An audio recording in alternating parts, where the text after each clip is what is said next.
স্বাগত জানাচ্ছি সপ্তাহের দেশে।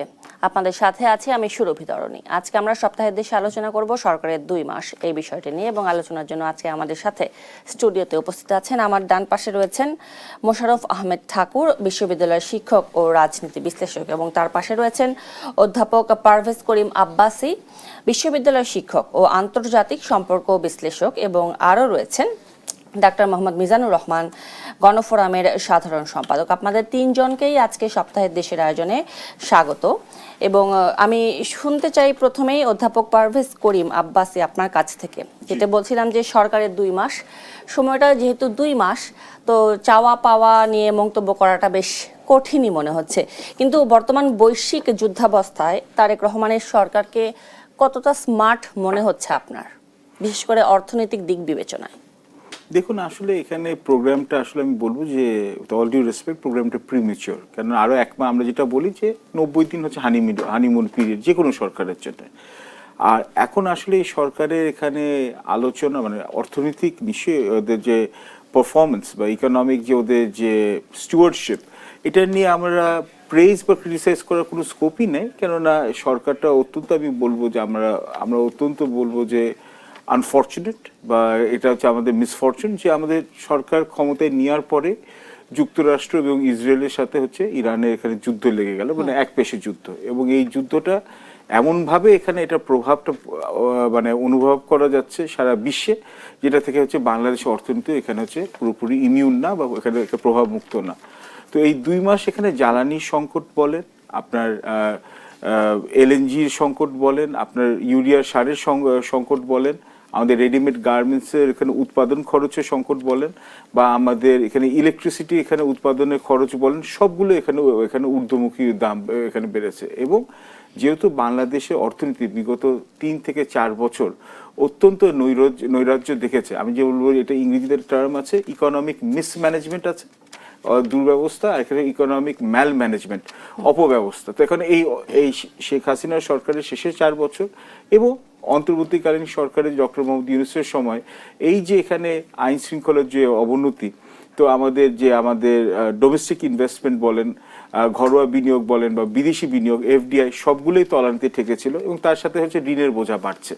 এখন আমরা যেটা দেখছি যে এখন সরকারে এখন স্ক্র্যাম্বল করতে হচ্ছে, কেন আমাদের 2% মানে 2/3 মতো 66%-এর উপরে হচ্ছে আমাদের তেল, ক্রুড অয়েল এবং এলএনজি আসেই হচ্ছে গালফের দেশগুলো থেকে, এবং সবই আসে হচ্ছে হরমুজ প্রণালী থেকে। এবং আমাদের রেমিটেন্সের আয়ও হচ্ছে প্রায় 46% বা 50%-এর মতো, 50% মতো আসে হচ্ছে মধ্যপ্রাচ্য থেকে। এবং আমাদের রেডিমেড গার্মেন্টসে এখানে যারা রপ্তানিকারক, তারাও এখন গতকাল দেখলাম বিজিএম এর প্রেসিডেন্টের এখানে বক্তব্য থেকে যে তারা এখানে ওদের উৎপাদন খরচ যেভাবে বাড়ছে, ফ্রেট কস্ট বেড়ে গেছে 17%, কটনে ইয়ার্নের এখানে আমদানি খরচ বেড়ে গেছে 18%, এবং আপনার এখানে এমনকি ট্রাকের ভাড়া যেটা ছিল হচ্ছে পোর্ট থেকে ফ্যাক্টরি পর্যন্ত আগে ছিল 38,000 টাকা হয়ে গেছে 50,000 টাকা। সরকার এখন পর্যাপ্ত তেল এবং গ্যাস এবং অকটেনের জন্য এখানে হিমশিম খাচ্ছে, অর্থাৎ অর্থনৈতিকভাবে বেশ চাপেই রয়েছে সরকার বলা যেতে পারে। ধন্যবাদ পারভেজ করিম আব্বাসী। একটা কথা বলে দিই, এবং এখন সরকার যে এখন বাড়তি এখন লোনের জন্য এখানে খোঁজাখুঁজি করছে। তো সরকারে এখন আমার মনে হচ্ছে না এই অবস্থায় যদি অন্য কোনো সরকারে আসতো, ওরা এর চেয়ে বেশি ডিফারেন্টলি পারফর্ম করতে পারে। জি, ধন্যবাদ। এই পর্যায়ে মোশাররফ আহমেদ ঠাকুর, আপনার কাছ থেকে জানতে চাই যে হরমুজ প্রণালী বন্ধ থাকায় শুধু বাংলাদেশ নয়, এশীয় মহাদেশের অনেক বড় বড় দেশ, এমনকি বৈশ্বিক প্রেক্ষাপটও তেল সংকটের একটা আশঙ্কা করা হচ্ছে বা করছে। সেখানে বাংলাদেশের মন্ত্রীরা আবার বলছেন যে তেলের কোনো সংকট নেই, কিন্তু বাইরে আমরা পরিস্থিতি একেবারেই উল্টো দেখতে পাচ্ছি। কেন এই লুকোচুরি, বা আপনার কি মনে হয় যে এটি কোনো তথ্যের বা ইনফরমেশনের কোনো গ্যাপ কিনা? ইনফরমেশনের গ্যাপ আছে কিনা এই বিষয়টা বেসিক্যালি আমরা কেউ এখানে এনশিওর করতে পারবো না। কারণ যখন 28শে ফেব্রুয়ারি এই যুদ্ধটা শুরু হয় তখন দেখবেন যে বাংলাদেশ গভর্নমেন্ট বলল যে আমাদের হাতে 28 দিনের মজুদ আছে।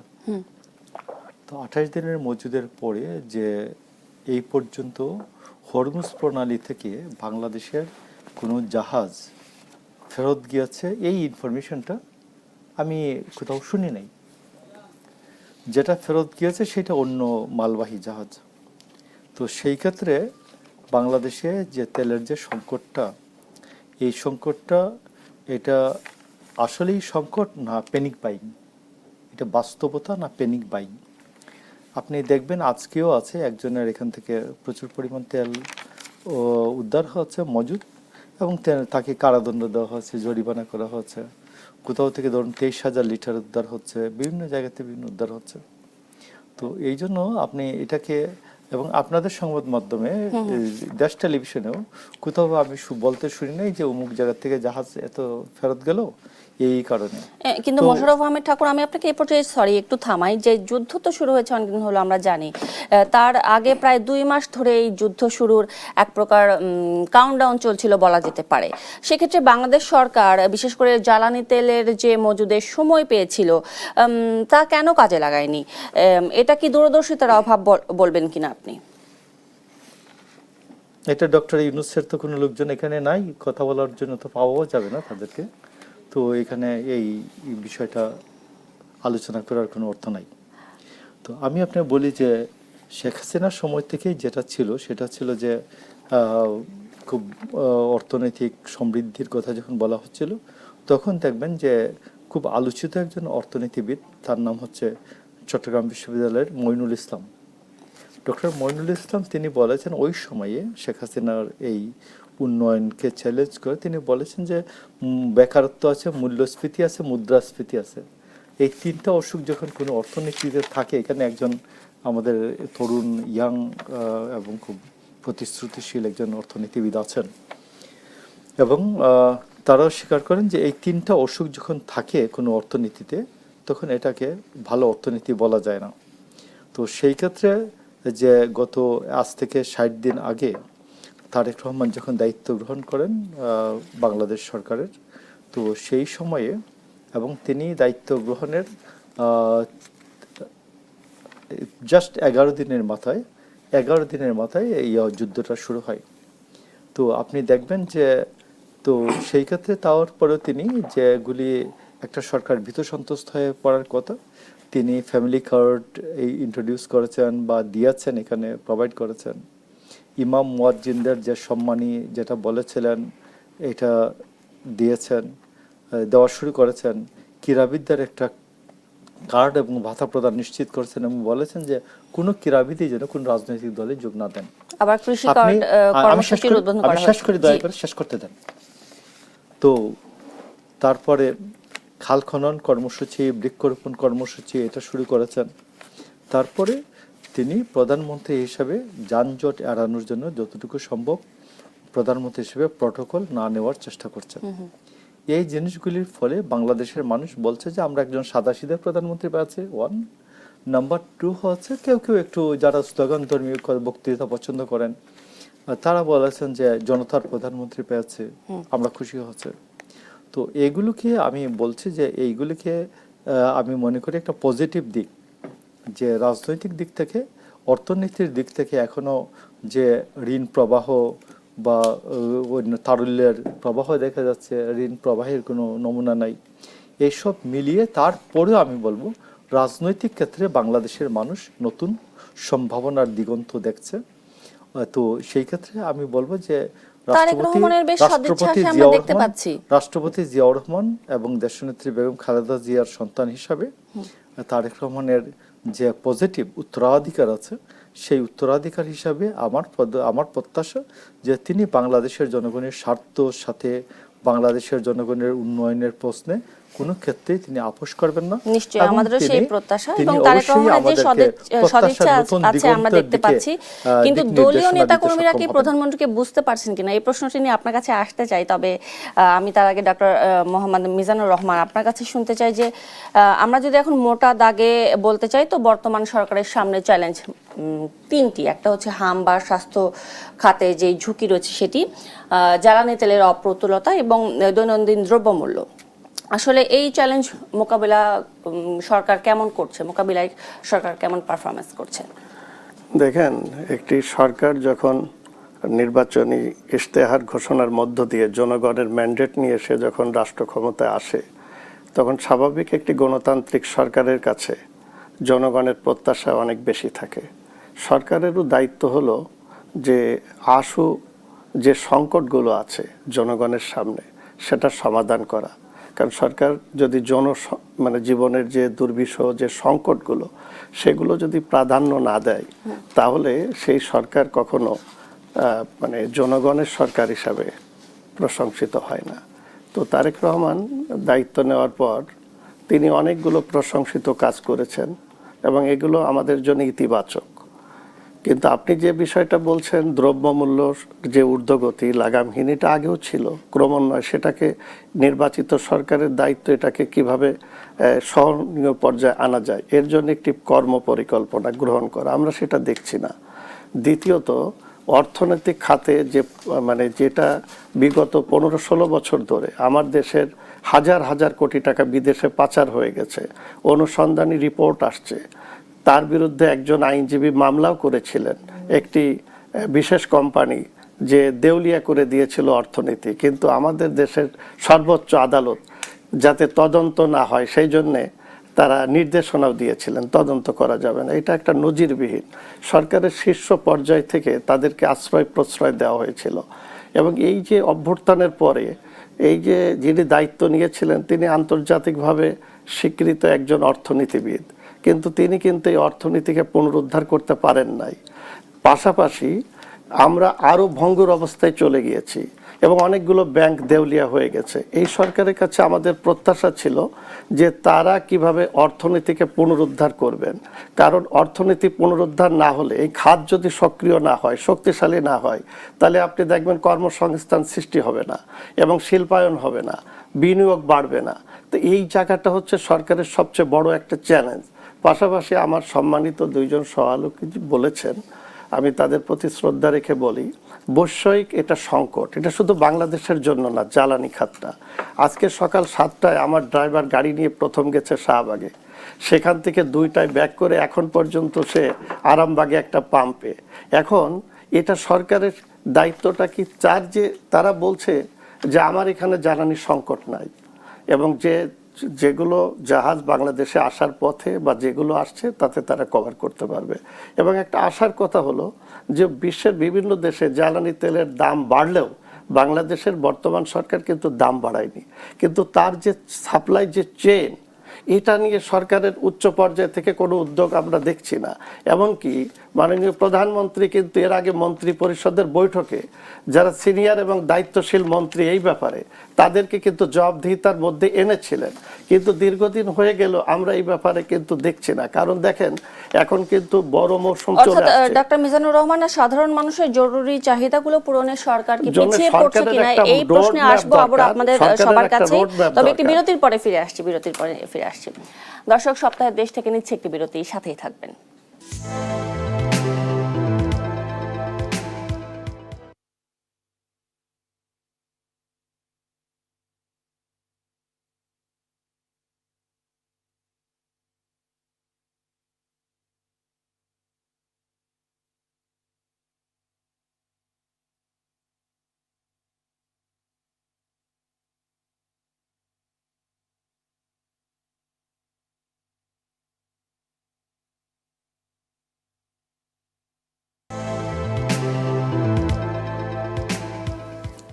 স্বাগত আবারও সপ্তাহের দেশে আমরা আজকে আলোচনা করছি সরকারের 2 মাস এই প্রসঙ্গে এবং এ পর্যায়ে অধ্যাপক পারভেজ করিম আব্বাসী, আপনার কাছে শুনতে চাই যে বিরতির আগেও যদিও এই প্রসঙ্গে আলোচনা তুলেছিলাম একবার, যে যুদ্ধ শুরু হয়েছে অনেক দিন আগে, তার আগে প্রায় 2 মাস যুদ্ধ শুরুর এক ধরনের কাউন্টডাউন চলছিল। সেক্ষেত্রে বাংলাদেশ সরকারকে জ্বালানি মজুদের যে সময়টা পেয়েছিল তা কি আসলে কাজে লাগানোর সুযোগ পায়নি?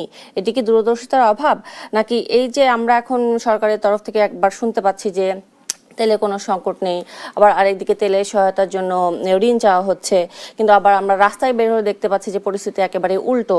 আসলে এই সবকিছু মিলে আপনার কি মনে হচ্ছে, কি বিশ্লেষণ করবেন আপনি? জি, ধন্যবাদ।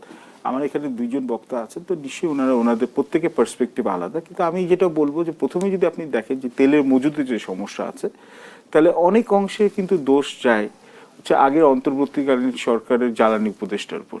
খুব সোজা কথা, কেন হচ্ছে জুনে যখন 2025 সালে 12 দিনের একটা যুদ্ধ হয়েছিল যুক্তরাষ্ট্র, ইসরায়েল আর ইরান, তখনই কিন্তু বোঝা উচিত ছিল যে মধ্যপ্রাচ্যে কিন্তু এখানে হচ্ছে অবস্থা খুব হচ্ছে সংকটাপন্ন, আবার যুদ্ধ আবারও পুনরাবৃত্তি হতে পারে।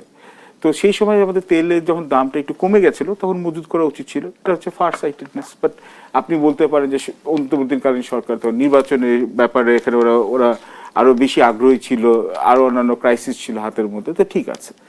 দুই, আপনি যদি এখন যদি দেখেন এই সরকারের হাতে তেমন কিছু একটা এখানে করার কথা ছিল না, কেন 12 দিনের মধ্যে কেন খোদ আমার মনে হয় যে ডোনাল্ড ট্রাম্পের এখানে বেশিরভাগ হচ্ছে যে তার রিপাবলিকান সেনেটাররাও জানতো না যে যুদ্ধ ঘোষণা করবে, কেন উনি তো সেনেট এবং হাউস অফ রিপ্রেজেন্টেটিভ পারমিশন নেন নেই, খুবই ক্লোজ একটা ইনার সার্কেলের মধ্যে করেছেন।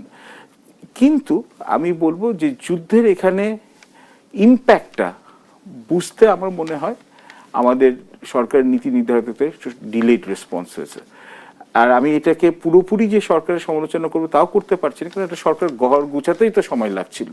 সো আবার আরেকটা একটা কম্পালশন থাকতে পারে যে যদি সরকারের কোনো বক্তব্যে যদি এখানে আতঙ্ক সৃষ্টি হয় বা প্যানিক সৃষ্টি হয়, কিন্তু তাহলেও আমি বলবো বিনয়ের সাথে যে আমাদের যখন জ্বালানি মন্ত্রী এখানে উনি যখন বললেন যখন হচ্ছে এখানে জ্বালানি সংকট হতে পারে, তখন থেকে কিন্তু দেখেন প্যানিকটা কিন্তু ক্রিয়েট হলো, যদিও তারপর গভর্নমেন্টে অনেকগুলো ন্যারেটিভ হলো। তার মানে গভর্নমেন্টে এখানে একটা ইউনিফাইড ন্যারেটিভ নাই, ওদের স্পোক্স পারসন একজন হওয়া উচিত এইসব সেন্সিটিভ ইস্যুতে। আমার মনে হয় এটা হচ্ছে লেসন লার্ন। আর দুই, আপনি যখন বলছেন যে হ্যাঁ সরকারের তথ্য অনুযায়ী যেগুলো আছে, যদি আমরা ডেটা ট্রান্সপারেন্সিতে বিশ্বাস করি যে আমাদের 28 দিনের মতো মজুদ আছে বা আমাদের 1 মাসের মতো মজুদ আছে, তাহলে আমাদের বিতরণের সমস্যা আছে। কিন্তু বিতরণের সমস্যা যদি হয় পুরোপুরি কিন্তু আমি মজুদদারির উপর বলতে পারবো না, প্রত্যেকে আমরা কিন্তু এখানে এই অকটেনের সংকট দেখছি, পেট্রোলের সংকট দেখছি, ডিজেল সংকট দেখছি। তাহলে যদি একটা দুষ্টু চক্র যদি এর মধ্যে ইনভলভই থাকে, তাহলে আমি বলবো যে পেট্রোল পাম্প যারা এখানে অপারেট করছে বা ডিপো থেকে যারা করছে তারা তো সরকারের চেয়ে বেশি পাওয়ারফুল হওয়া উচিত না। তো এটা সিনক্রোনাইজ যেখানে এটা মুভমেন্ট দিয়ে এটা অন্তত এইটার উপর একটা ক্র্যাকডাউন করা উচিত। ধন্যবাদ। আমি এ পর্যায়ে ডক্টর মোহাম্মদ মিজানুর রহমান আপনার কাছ থেকে উত্তর নিয়ে মোশাররফ আহমেদ ঠাকুরের কাছে ফিরতে চাই। যে বিরতিতে যাবার আগে প্রশ্ন রেখে গিয়েছিলাম যে মানুষের জরুরি চাহিদাগুলো পূরণে সরকারকে একটু পিছিয়ে পড়ছে কিনা, বিশেষ করে সামাজিক সুরক্ষাকে তো এই সরকার সর্বোচ্চ অগ্রাধিকার দিয়েছে, সেক্ষেত্রে বিভিন্ন কার্ড কর্মসূচিও হাতে নেওয়া হয়েছে। আপনার কি মনে হয় যে এই কার্ড কর্মসূচিগুলো হাতে নেওয়ার আগে আরেকটু স্টাডি করা দরকার ছিল, আরেকটু গবেষণা করার দরকার ছিল, যাতে করে প্রকৃত যারা ভুক্তভোগী তারাই যেন সুবিধাগুলো পায়? দেখেন, এগুলো নিয়ে এখনই কথা বলার খুব একটা সময় আসছে বলে মনে করেন, এই কারণে যে সরকার কিন্তু তার নির্বাচনী ইশতেহারে ঘোষণা করেছিল, সরকার মানে বিএনপি, তারা নির্বাচনী এটা ঘোষণা করেছিল যে তারা ক্ষমতায় গেলে এটা করবে। অতীতে আমরা যদি দেখি যে বিভিন্ন রাজনৈতিক দল যারা ক্ষমতায় এসেছিল তারা নির্বাচন ইশতেহারে যে ঘোষণাগুলো দিয়েছিল সেগুলো প্রাধান্য খুব একটা দেয়নি, এবং সময় চলে যাওয়ার পরে তারা তড়িঘড়ি করে সময় চলে যাওয়ার আগে অনেকগুলো কর্মসূচি হাতে নিয়েছে এবং নানাভাবে বিতর্ক তৈরি হয়েছে। তা আশার আলো যে 5 বছরের জন্য এই সরকার দায়িত্ব নিয়েছেন নির্বাচনের মধ্য দিয়ে, এবং তারা তাদের নির্বাচনী ইশতেহারে সেটা সফলভাবে বাস্তবায়নের জন্য উদ্যোগ নিয়েছেন। এখন মোদ্দা কথা হচ্ছে যে এটার জন্য তো আর্থিক মানে খাতটা আমার সচল করতে হবে। যেমন আগামী 1 মাস পরেই বা 2 মাসের মধ্যে আমাদের বাজেট অধিবেশন শুরু হবে। এখন এই জায়গায় সরকারের বাজেট কি পরিমাণ হবে এবং সেখানে আমি কি পরিমাণ অর্থ মানে বিভিন্ন ভ্যাট থেকে হোক বা জনগণের কাছ থেকে আমি ট্যাক্স কি পরিমাণ আর্ন করতে পারবো, এগুলোর উপরেই কিন্তু এই ব্যয়গুলো নির্বাহ করা হয়। কিন্তু সরকার প্রথম থেকে এটা শুরু করে দিয়েছে। আমরা যে কথাটা বলতে চাই যে এখন যে সমস্যাগুলো সরকারের রয়েছে, সরকার দায়িত্ব নেওয়ার পরে স্বল্পমেয়াদী, মধ্যমেয়াদী এবং দীর্ঘমেয়াদী একটি পরিকল্পনা আমরা এই খাতে দেখতে চাই। আমাদের ফার্স্ট প্রায়োরিটি হচ্ছে অর্থনৈতিক খাত এবং সুশাসন। বিশেষ করে যেটা সম্মানিত আলোচকরা বলেছেন যে আমাদের আইন শৃঙ্খলার যেটাকে ফার্স্ট প্রায়োরিটি দেওয়া। আপনি যদি দেখেন যে গত 17 বছর বিশেষ করে এর আগের সরকারগুলো যে দায়িত্ব পালন করেছে, সেখানে গুণ খুম আইন শৃঙ্খলা মানে সরকারি দলের বা সরকারের সদিচ্ছার উপরে চলেছে। আমরা এখানে দেখেছি যে ডিবি হারুন ভাতের হোটেল খুলেছে, যখন যাকে ইচ্ছা তুলে নিয়ে আসছে। কিন্তু সেই 17 বছর পর একটি অভ্যুত্থানের মধ্য দিয়ে যখন একটি অন্তর্বর্তীকালীন সরকার ক্ষমতা আসলো, সেই আইন শৃঙ্খলা আরও ভেঙে পড়লো এবং সেখানে যখন তখন যার বাসা যে সামনে মব তৈরি করা, তুলে নিয়ে আসা, এমনকি হাজার হাজার মামলা দিয়েছে, আদালতেও যে সে কিন্তু ন্যায় বিচার পাওয়ার সুযোগ থেকে বঞ্চিত হয়েছে। এখন এই যে আমি আপনার কথা নির্বাচিত সূত্র সরকার, ধরেই মোশাররফ আহমেদ ঠাকুর আপনার কাছে আসতে চাই। বেশ কিছু গুরুত্বপূর্ণ পয়েন্ট চলে এসেছে যে সময় চলে যাওয়ার আগেই তড়িঘড়ি করে অনেকগুলো প্রকল্প নিয়ে নেওয়া হয়েছে। বাজেট অধিবেশনে আসলে কি হতে যাচ্ছে, মধ্যমেয়াদী স্বল্পমেয়াদী পরিকল্পনা দরকার ছিল, প্রশাসনকে সর্বোচ্চ প্রায়োরিটি দেওয়া। এবং আপনার কাছে আমার যে প্রশ্নটা ছিল যে তারেক রহমানের আমরা সদিচ্ছা খুব দেখতে পাচ্ছি, কিন্তু দলের ভিতরকার লোকেরা কি তারেক রহমানকে বুঝতে পারছে কিনা ঠিকঠাক? আমি আপনার কোয়েশ্চেন বুঝতে পারি না।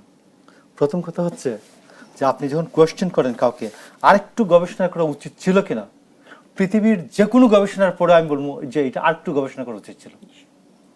1 নাম্বার 2 হলো যে তড়িঘড়ি করে নিবে না কেন? আমি তো ডে 1 থেকে কাজ করি। আমি তো ডে 1 থেকে, আমি যখন পাওয়ারে আসি, আমি কি পাওয়ারে আসার দিন আসছে, আমি পাওয়ারে আসার 1 বছর আগে থেকে পাওয়ারে গেলে আমি কি করব আমি চিন্তা করি। কথা বুঝছেন? তো এইগুলো কোয়েশ্চেন ঠিক করে দিতে বলবেন আপনার ইয়ার টিমকে। তো আমি যখন ক্ষমতা নির্বাচন একটা আছে ইলেকশন ইয়ার অর্থ হচ্ছে ইলেকশনের 1 বছর আগে থেকে সবাই চিন্তা করে আমি ইলেকশন কিভাবে করব এবং ইলেকশনে পাশ করলে আমি কি করব। তো এই জন্য আমি আপনি বলছি যে আমি তড়িঘড়ি করে কোনো প্রকল্প গ্রহণ করি নাই। আমি প্রকল্প গ্রহণ করছি আরো 2 বছর আগের থেকে, যে আমি হাসিনা গেলে পরে বাংলাদেশে বিএনপি ক্ষমতায় আসবে, এইটা হলো স্বাভাবিক একটা কথা। এখানে বিএনপির ইকোনমিস্ট যারা আছেন, বিএনপির ওয়েল ইশার ইকোনমিস্ট যারা আছেন, এদের সবাই কাজ করছিলেন আরো 1 বছর আগের থেকে, আরো 1 বছরের বেশি সময় আগের থেকে। তো এখন আমি আপনি বলছি যেগুলি তারেক রহমান কাজ করেছেন, এই কাজগুলি একেবারেই সঠিক আছে। বিএনপির দলীয় কর্মীরা যেটুকুন একটা গণসংগঠন, একটা কমিউনিস্ট পার্টি না, আর এটা ইসলামিক ফান্ডামেন্টালিস্টদের দলও না। তো এইখানে গণসংগঠন এটা একটা মাস পলিটিক্যাল পার্টি। মাস পলিটিক্যাল পার্টির মধ্যে সুশৃঙ্খলা থাকবে, বিশৃঙ্খলা থাকবে, এর মধ্য দিয়ে জনগণের অভিপ্রায় যেটা আছে সেইটা আমি বাস্তবায়নের চেষ্টা করি। তো মাস পলিটিক্যাল পার্টির গভর্নমেন্টে যেটুকুন শৃঙ্খলা থাকা দরকার আমি মনে করি এটা খুব সঠিক আছে। এবং রাজনৈতিক দলে একটা বড় পরিবারে যেমন কিছু দুষ্টু বাচ্চা থাকে, এদেরকে শাসন করতে হয়, এই শাসন করা হয়। আর যেখানে জিরো পপুলেশন, এখানে আবার আরেকজন বাপ একটাকে সামলায়, মা একটাকে সামলায়। তো সেখানে তো এটা তো এইরকম না। আমার এটা এখানে 18 কোটি মানুষের দেশ। আসাফুদ্দৌলা বলতেন যে বাংলাদেশের শিক্ষার জন্য যদি গোটা বাংলাদেশকে স্কুল বানায় দেওয়া হয়, শিক্ষার সমস্যা শেষ হবে না। গোটা বাংলাদেশকে যদি হাসপাতাল বানায় দেওয়া হয়, তাইলে স্বাস্থ্যের সমস্যা শেষ হবে না। এইটা হচ্ছে সেই দেশ। এটা বুঝে, এটা বিএনপি একমাত্র বুঝতে পারে। এবং বাংলাদেশে আমি আপনাকে বলছি যে তার জিয়াউর রহমান এবং খালেদা জিয়ার ছেলে হিসাবে, সন্তান হিসাবে তার একটা উত্তরাধিকার আছে। এই উত্তরাধিকার এবং তার নিজস্ব যে রাজনৈতিক মেধা যোগ্যতা আছে, সেটার কারণে আমি মনে করি তারেক রহমান বাংলাদেশের বেস্ট অপশন জনগণের জন্য, জনগণের আস্থার জন্য, জনগণের উন্নয়নের জন্য, জনগণের সমৃদ্ধির জন্য সবচেয়ে বেস্ট অপশন হচ্ছে তারেক রহমান। জি, অসংখ্য ধন্যবাদ মোশাররফ আহমেদ ঠাকুর। আমরা আবারও ফিরবো, তবে একটি বিরতির পরে আবারও ফিরতে চাই আপনাদের তিনজনের কাছে। দর্শক দেখছেন দেশ সপ্তাহের দেশ।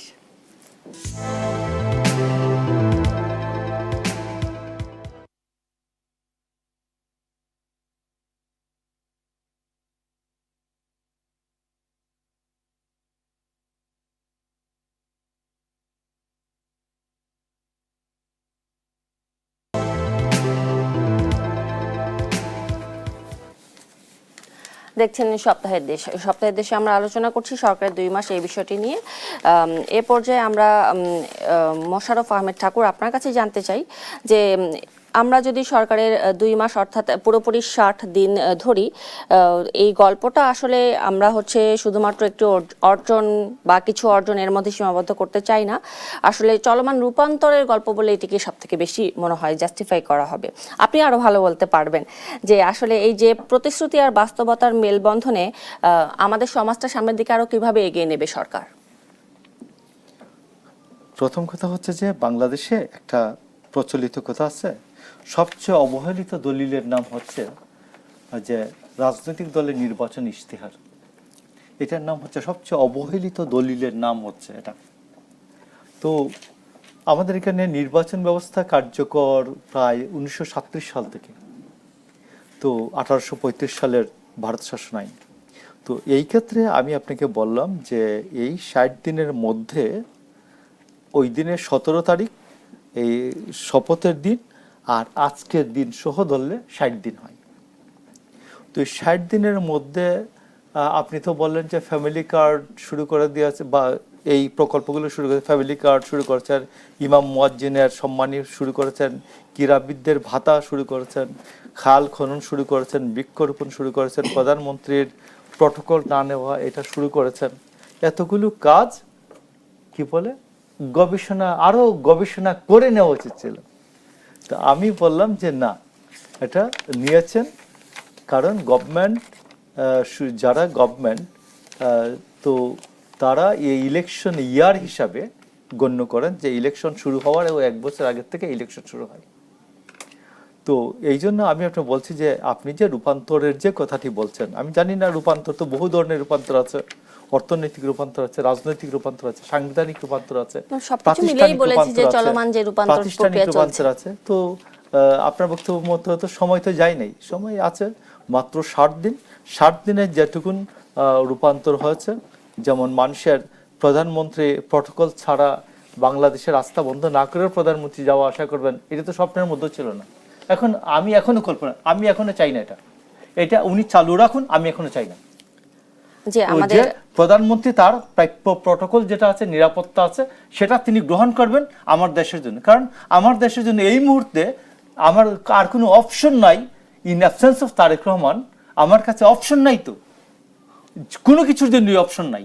যারা বড় বড় কথা বলে যে পার্লামেন্টে এদের পারফরমেন্স দেখলাম, এদের পারফরমেন্স কি এক একটা হাই ডিশ। এইটা যদি স্বরাষ্ট্রমন্ত্রী হয়ে যেত, আল্লাহ মাহবুদ কি বলে, এটা যদি স্থানীয় সরকার মন্ত্রী হতো, আল্লাহ মাহবুদ কি হয়েছে। তো এই জন্য আমি আপনাকে বলছি যে রূপান্তরের জন্য, সাংবিধানিক রূপান্তর, অর্থনৈতিক রূপান্তর, সবকিছু রূপান্তরের জন্য যে যথেষ্ট সময় আছে। তবে আমি মনে করি আপনার মতো যে ইলেকশন অফ দ্য ইয়ার হিসাবে যেগুলো আগে চিন্তা করা ছিল, যেগুলোর যেসব চিন্তা ভাবনার উপর ভিত্তি করে যে ইস্তেহার তৈরি করা হয়েছিল, এই কাজগুলি তো দ্রুত চলবে। ইস্তেহারের বাইরেও কাজ করতে গিয়ে অনেক নতুন নতুন প্রস্তাবনা আসে সামনে। এই প্রস্তাবনাগুলি বাস্তবায়নের ক্ষেত্রে আমাদের দেশে প্রচুর বড় বড় অর্থনীতিবিদ আছে, যারা বড় বড় রাজনীতিবিদ আছেন, যারা রাজনীতি করেন না কিন্তু এরা দেশের উন্নয়নে কাজ করতে চান, এদেরকেও যেন তারেক রহমান কাজে লাগান, আমি এটা মনে করি। নিশ্চয়ই। অসংখ্য ধন্যবাদ মোশাররফ আহমেদ ঠাকুর। এই পর্যায়ে অধ্যাপক পারভেজ করিম আব্বাসী একেবারে 1 মিনিটে শেষ করবেন, তারপরে যাব মিজানুর রহমানের কাছে। যে আসলে সমাজ বদলের ক্ষেত্রে সরকারের আরো কি কি ভূমিকা রাখা প্রয়োজন খুব জরুরি ভিত্তিতে আপনি কি মনে করেন? জরুরি ভিত্তিতে আগে মধ্যপ্রাচ্যে যে অর্থনৈতিক ধাক্কাটা, এটা সরকার সামলা, এটা হচ্ছে, এবং আমার মনে এটা আমাদের ফার্স্ট প্রায়োরিটি। এটা আস্তে আস্তে সরকার ওই দিকেই যাচ্ছে। কেন ফাইন্যান্স মিনিস্ট্রি এখানে রিপোর্টে আজকে আসছে, এটা সরকারি অর্থ মন্ত্রণালয়, ডিজেল প্রাইস 250% বেড়েছে, এলএনজি 100% বেড়েছে, ফার্টিলাইজার প্রাইস 50% বেড়েছে। ওয়ার্ল্ড ব্যাংকের রিপোর্টে হচ্ছে যে এই মধ্যপ্রাচ্যের যুদ্ধের জন্য 12 লাখ লোক দারিদ্র সীমানার নিচে চলে গেছে। অলরেডি আমাদের কিন্তু 21% পুরো জনসংখ্যা দারিদ্র সংখ্যার নিচে হয়েছে। $3 বিলিয়ন লোন আমরা এখন চাইছি ওয়ার্ল্ড ব্যাংক এবং আইএমএফ থেকে। আইএমএফ আমাদের আগে যে $1.3 বিলিয়ন একটা ট্রান্স দেওয়ার কথা ছিল, দেয়নি, কেননা বলছে সংস্কার ঠিক মতো হয় না। তো সরকারের অনেকগুলো চ্যালেঞ্জ আছে সামনে। তো আপাতত আপদকালীন এই সংকটটা করার জন্য পুরো দেশের লোককে, দরকার হলে বিরোধী দলকে নিয়ে একসাথে ছিল, কারণ এই দেশে একটা বিশাল বড় সামনে একটা ক্রাইসিস। তারপর নর্মাল টাইমে সরকারের নিশ্চয়ই গঠনমূলক কাজ করবে, এটাই আমাদের আশা। জি, অসংখ্য ধন্যবাদ। এই পর্যায়ে ডাক্তার মোহাম্মদ মিজানুর রহমান, আপনার কাছে জানতে চাই, সমস্ত কিছু মিলিয়ে আইন শৃঙ্খলা পরিস্থিতি বলি, বিদ্যুৎ বা জ্বালানি খাত বলি, জনমত চ্যালেঞ্জ কিংবা বিরোধী সমালোচনার কথা যদি বলি, সবকিছু মিলিয়ে আপনার কি মনে হয় এসব মোকাবেলায় সরকারের আগামী দিনের পথ কতটা মসৃণ? না, আমি তো আশাবাদী। কারণ দেখেন, আজকে একটা ঐতিহাসিক দিন, যেহেতু আপনারা আলোচনায় আনেননি, আজকে কিন্তু 17 এপ্রিল, এবং 1971 সালের এই দিনেই আমরা মুজিবনগর সরকার বা প্রবাসী সরকার গঠনের মধ্য দিয়ে মহান মুক্তিযুদ্ধ আমরা পরিচালনা, যে ঐতিহাসিক প্রেক্ষাপট, সেটা এই দিন থেকে শুরু হয়েছিল। আপনি যদি দেখেন যে এই 54-55 বছরে আমরা জাতীয় ঐক্য কিন্তু গড়ে তুলতে পারি নাই। এটাই সবচেয়ে বড় আমাদের সংকট হয়েছে।